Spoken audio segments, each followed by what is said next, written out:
Hi guys, ngayong araw na to is bibili kami ng gardening tools dito sa warehouse dito sa Palmerston North. So dito na nga kami guys, naghahanap kami ng yung pangbungkal ng lupa. So may nakita nga kami dito na yung tinatawag naming gabyon or sa inyo is ang tawag sa inyo nito guys, yung piko.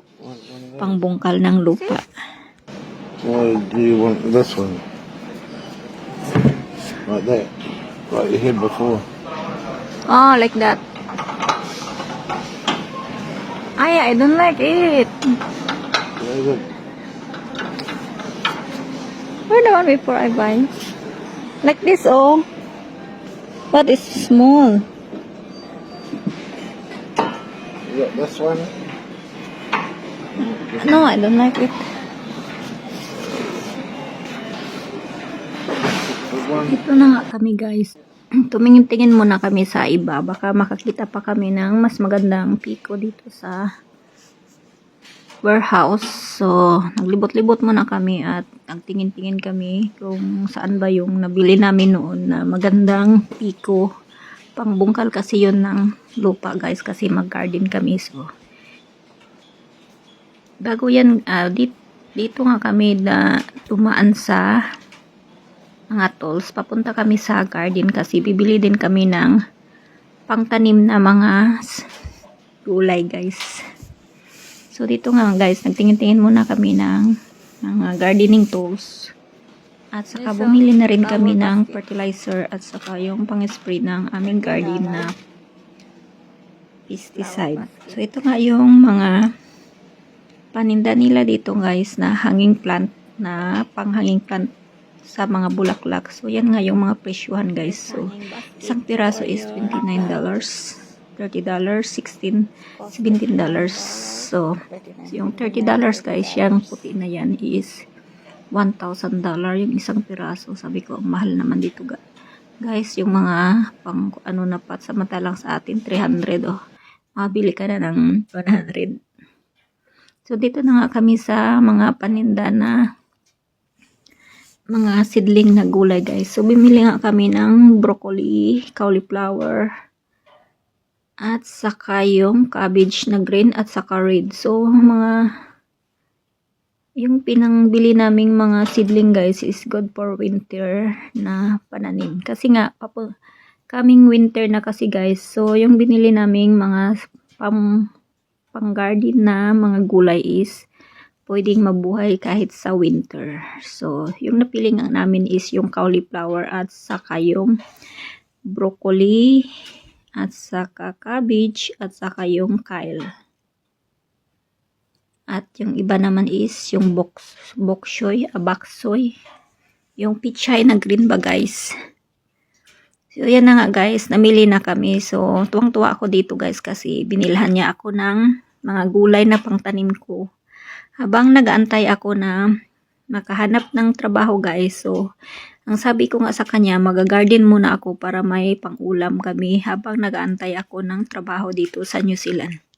So, dito nga guys, tingin-tingin muna kami ng mga halaman dito guys. So, nakita ko nga yung mga presyo dito guys. Isang mahal talaga yung mga presyuhan ng mga pananim dito guys. So, ito naman yung bulaklak na gustong-gusto ko. Pero, hindi siya siguro pwede kasi pang winter na siya guys eh. So, ito naman yung mga bulaklak dito nila guys. $22 each. Ang mahal talaga. So, yan yung mga bulaklak nila guys. Pero, may bulaklak na siya. So, ito naman yung mga curry leaves. Ito yung curry leaves nila dito guys. Ito naman yung laurel or tinatawag nilang bee leaf. So, $23.79. So, nasa lemongrass 800 pesos. Ito naman yung tanglad or lemongrass sa English. So, sabi ko, kakaiba naman yung lemongrass nila dito guys is parang purple yung tangkay niya. Tapos yung dahon niya is parang lanta na kasi nga papuntang winter na. So ito na nga guys, tuwang-tuwa ako kasi binilhan niya ako ng pananim. So pauwi na nga kami guys, hapon na pagkatapos namin nag-shopping ng mga pananim sa warehouse, Palmerston North, dito sa New Zealand. It's maroon tree. So, hapon na nga guys, so, pauwi na kami doon sa aming bahay sa bukid. So, kinabukasan guys, dumaan nga kami dito sa aking mother-in-law dito sa Palmerston North. So, sabi ko nga guys, ang ganda ng mga pananim niya sa palibot ng bahay niya na mulaklak, saka yung may mga maliit na fruits, sabi ko. Ito pala yung cranberry na fruits dito sa tabi ng bahay niya. Maliit lang siya na plant. Tapos maliit yung mga fruits niya guys. Maganda pala ito sa urinary tract infection. So, binigyan niya nga ako dito ng mga cutting. Saka ito naman yung freesia flower guys. Ang ganda pala nito ng freesia flower. So, may iba't ibang mga bulaklak nito. Iba't ibang klase na kulay. May pink, may fuchsia, at saka purple at white. So, ito na nga guys. Ang ganda ng mga bulaklak niya. So, sabi ko nga, ang ganda ng mga bulaklak mo. Sabi niya, oh, bigyan kita ng cutting nito. Maganda to at mabilis lang patubuin. So, dito na nga guys, nagtingin-tingin ako dito sa paligid ng bahay niya. At ito naman yung freesia white color. Saka yung sa labas niya is kulay peach. At may kakaiba din siyang bulaklak, yung tinatawag na cigarette flowers. Kasi tinatawag siyang cigarette flowers is kasi parang may nasindihan na sa dulo ng bulaklak niya.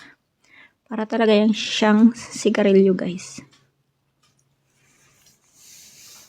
So ito na nga guys, binigyan niya ako ng mga cutting nito, mga bulaklak. At ngayon, yung tinanim ko na bulaklak na ito guys is tumubo na nga guys, at meron na nag-umpisa na ulit na dumahon, may dahon yung bulaklak. Ito naman yung rose na maliit.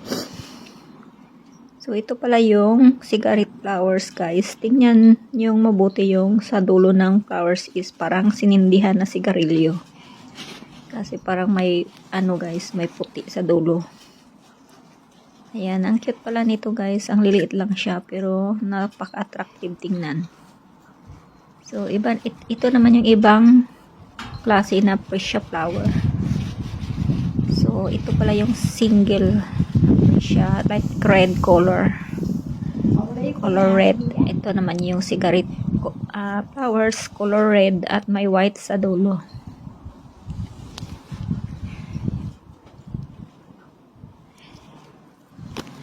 Sabi ko nga sa kanya guys is ang ganda-ganda na naman ng mga Yeah. See, and I've got another one. I think the color goes off, so because then all the goodness goes back into the plant.